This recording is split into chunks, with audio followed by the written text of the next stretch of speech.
Di balik ketegasan sebagai seorang polisi, terdapat 2 orang anggota Bayangkara yang memiliki kepedulian yang sangat besar pada dunia pendidikan, terutama bagi anak-anak yang tidak mampu secara ekonomi di Kabupaten Sukabumi, Jawa Barat. Kepedulian 2 insan Bayangkara pada dunia pendidikan ini diwujudkan dengan membangun sebuah sekolah menengah kejuruan atau SMK. Talkshow Presisi kali ini bersama saya Mentari Detanzil akan membahas secara mendalam mengenai 2 anggota polisi Polres Sukabumi kompak mendirikan sekolah gratis. Saat ini telah bergabung bersama kami Brigadir AK Mahpudin, Babin Kamtipmas Polsek Cisolok Polres Sukabumi, dan juga Bribka Sandi Praja, Babin Kamtipmas Polsek Cibadak Polres Sukabumi Polda Jawa Barat. Terima kasih Bapak-Bapak telah meluangkan waktu untuk hadir ke studio kami. Membicarakan mengenai mendirikan sebuah sekolah untuk anak-anak yang tidak mampu begitu. Mungkin bisa dijelaskan latar belakangnya apa? Mungkin bisa ke Pak Aka terdahulu. Ya, untuk latar belakang pendirian sekolah, khususnya SMK Bayangkara, kita lihat dari geografis Kabupaten Sukabumi ini, memang dari sektor pertanian dan perikanan. Kebetulan di daerah Cisolok ini lebih dominan ke sektor perikanan. Maka dari itu SMK Bayangkara ini hadir untuk memfasilitasi, membantu warga masyarakat yang notabene bagi para generasi muda yang tidak bisa melanjutkan sekolah, dapat kami bantu.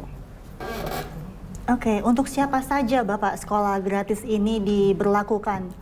Untuk sekolah gratis ini kita khususkan bagi keluarga yang tidak mampu, anak yatim piatu, dan orang-orang atau warga yang sekiranya harus kita prioritaskan untuk program sekolah gratis ini.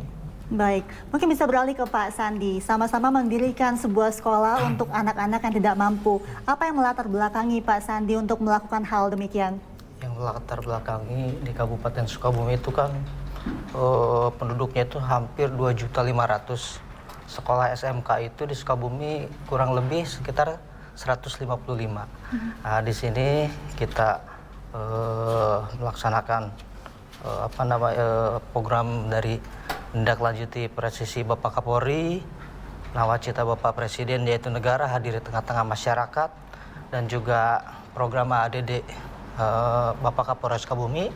Kami melatar belakangi mendirikan sekolah ini karena memang khususnya di SMK Tunas Bayangkara ini banyak anak-anak yang putus sekolah, Bu. Putus sekolah mungkin karena terkendala biaya, kemudian juga banyak yang putus sekolah itu karena kurang mampu juga, dan yatim piatu. Ya di situ yang melatar belakangi saya untuk mendirikan sekolah ini, Bu. Dan kebetulan juga amanat dari almarhum Ibu dulu menitipkan kepada saya, bila menjadi seorang anggota polisi, kamu harus bisa bermanfaat untuk masyarakat. Ya, pesan dari almarhum orang tua itu yang menjadi dasar saya mendirikan sekolah gratis di Desa Cidahu, Kecamatan Cidahu, Kabupaten Sukabumi ini, Bu. Baik, lalu apakah ada kriteria dari warga yang kurang mampu ini? Mungkin bisa dijelaskan secara detail. Kriteria kurang mampu ini seperti apa yang bisa masuk ke dalam sekolah Bapak? Mungkin bisa beralih ke Pak Aka terdahulu. Kalau untuk kriteria kurang mampu di sini, ya otomatis secara finansial perekonomiannya itu menengah ke bawah. Ya, dalam arti menengah ke bawah ini kategorinya jangankan untuk menyekolahkan anak, untuk mencari makan pun susah atau seperti apa. Nah itu warga atau masyarakat yang sampai di ranah tersebut kita harus prioritaskan, kita harus bantu sehingga anak-anak penerus generasi bangsa ini tidak sampai putus sekolah. Ya, dengan hadirnya SMK Bayangkara dan SMK Tunas Bayangkara ini solusi bagi penerus bangsa yang berkeinginan untuk meneruskan jenjang lebih tinggi, akan tetapi keterbatasan secara finansial ataupun keadaan apapun, ya kita bisa memfasilitasi ke hal tersebut. Baik, bagaimana dengan sekolah yang dengan Pak Sandi inisiasi? Apakah ada kriteria tertentu untuk definisi kurang mampu di sini seperti apa, Bapak? Definisi kurang mampu di sekolah yang saya dirikan ya memang rata-rata di kampung saya itu, lokasi sekolah SMK Tunas Bayangkara itu memang pekerjaannya itu rata-rata buruh, Bu ya. Rata-rata buruh. Ya mereka ya tadinya awalnya tidak mau melanjut sekolah, Bu. Rata-rata di kampung itu lulus SMP itu bekerja ataupun menikah, Bu ya. Nah, di situ kita ajak masyarakat agar lanjut sekolah, ajak masyarakat door to door yang tadinya tidak mau lanjut karena mungkin terkendala biaya ataupun jarak sekolah yang sangat jauh, ya mereka alhamdulillah, Ibu ya, bisa lanjut di sekolah kita. Apakah ada persyaratan khusus untuk warga yang kurang mampu ini untuk bisa mendaftar ke sekolah Anda? Silakan Pak Aka. Kalau secara pendaftaran khusus atau apa, kita sebetulnya tidak ada ke arah situ. Persyaratan secara reguler dengan sekolah yang lain pun sama sebetulnya. Akan tetapi kita memprioritaskan bagi khususnya keluarga yang tidak mampu untuk menyekolahkan anaknya dan anak yatim piatu. Contohnya sekarang Ibu Mbak Tari, yang terjadi di SMK Bayangkara, ada beberapa anak dari rumah ke sekolah itu jauh, kita fasilitasi juga asrama.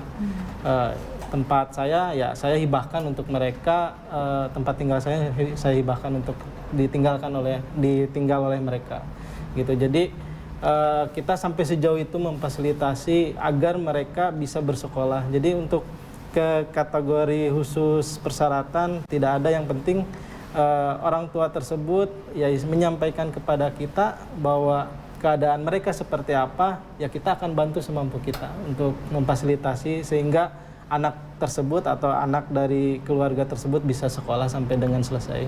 Baik, sudah ada berapa siswa di sekolah Pak Aka saat ini? Kalau untuk di sekolah SMK Bayangkara semuanya kurang lebih hampir 78-80 siswa. 80 siswa. Bagaimana dengan Pak Sandi, Bapak?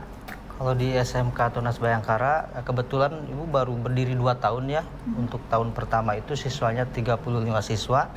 Dan yang tahun kedua alhamdulillah sudah ada 55 siswa. Total siswa semua sekitar kurang lebih 95 siswa itu. Baik, apakah ada kriteria dari kurang mampu di sini untuk sekolah Pak Sandi? Kriteria dari kurang mampu Apakah tidak ada persyaratan khusus begitu? persyaratan khusus tidak ada, Ibu. Yang penting anak-anak yang mau lanjut sekolah kita rangkul dan kita ajak untuk bersekolah aja itu. Ya.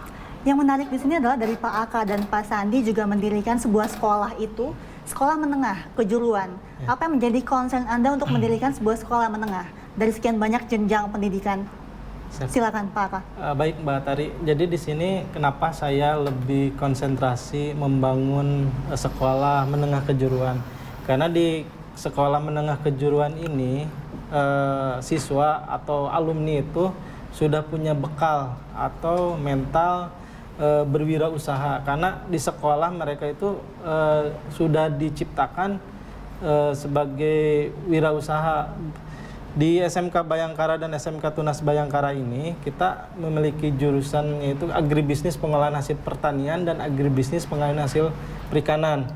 Jurusan ini istilahnya membuat siswa itu mampu untuk menciptakan suatu produk makanan dari hasil pertanian maupun hasil perikanan, sehingga kejuruan ini bisa istilahnya memfasilitasi mereka bisa berwirausaha ke depan. Itu lebih itunya. Baik, bagaimana dengan Pak Sandi, Bapak? Kebetulan di sekolah kita SMK Tunas Bayangkara itu membuka program keahlian agribisnis pengolahan hasil pertanian ya. Emang rata-rata di sana pertanian, Ibu ya. Dan pengolahan hasil pertanian itu salah satunya pembuatan mochi, Ibu ya, yang merupakan oleh-oleh asli Sukabumi. Siswa-siswa kita juga dilatih dan PKL di tempat-tempat seperti itu, Bu, supaya mereka nanti lulus nanti ya bisa selain berwirausaha bisa bekerja di perusahaan-perusahaan ataupun pengolahan hasil pertanian. Baik, Bapak, kami akan berbincang kembali setelah jeda. Pemirsa tetaplah bersama kami di Talk Show Presisi.